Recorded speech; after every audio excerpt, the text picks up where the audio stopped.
پاکستان حنیف اتمر ته څه ویلې؟ حنیف اتمر ته ولې د پاکستان چارواکو خوشحالي وښوده او حنیف اتمر دوی سره څه اړیکه لري؟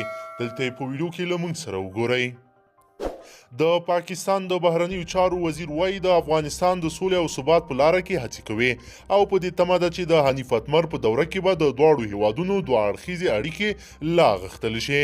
دغه څرګندونې د پاکستان د بهرنیو چارو وزیر شاه محمود قریشي له خپل افغان سیال حنیف اتمر سره د ټلیفوني خبرو په مهال کړې دي. نوموړي اتمر ته د نوي دندې مبارکي ورکړې او هیله یې ښودلې چې د نوموړي په دوره کې به له افغانستان سره د پاکستان دوه اړخیزې اړیکې ځواکمنې شي. د پاکستان د بهرنیو چارو وزارت له لوري په همدې تړاو خپره شوې خبرپاڼه کې راغلي چې قریشي او اتمر د نورو خبرو ترڅنګ د افغانستان د سولې پروسې په وروستي وضعیت هم غږېدلي دي.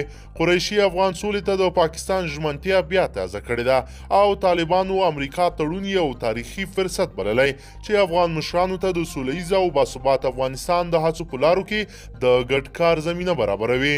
قریشي د دې ترڅنګ سولې او پیوستون لپاره د افغانستان او پاکستان د عمل پلان چې له پاکستان سره څو کاله وړاندې په اقتصادي، نظامي، اطلاعاتي او نورو برخو کې د همغږۍ په موخه منل شوی و د نوي ناستې د ژر جوړېدو غوښتنه کړې ده. اتمر چې له پاکستان سره د ډیورند پر کرښه په معامله هم تورن و د خپل پاکستاني سیال مبارکي منلې او له نوموړي مننه کړې چې افغان کارګو او په پاکستان کې ایسارو افغانانو ته د تګلاره ورکړه. د پاکستان په داسې حال کې ده چې دوه اړخیزه اړیکو د ټینګښت په تمه ده چې په دې وروستیو کې له کابل سره اړیکې ترینګل شوي ښکاري او په پرله پسې ډول د کابل حکومت د مشر له لوري د طالبانو په ملاتړ تورنېږي.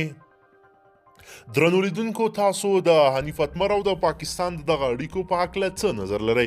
له موږ سره حتما په کمنټ کې پرېږدئ. که چیرې غواړئ چې ورته تازه او مهمو پیښو څخه ځان ډېر ژر او په لنډو کې خبر کړئ، زموږ چینل د سره سبسکرایب کړئ او ویډیو د سره حتما لایک کړئ. تر بل ویډیو مو په لوی رب سپارمه.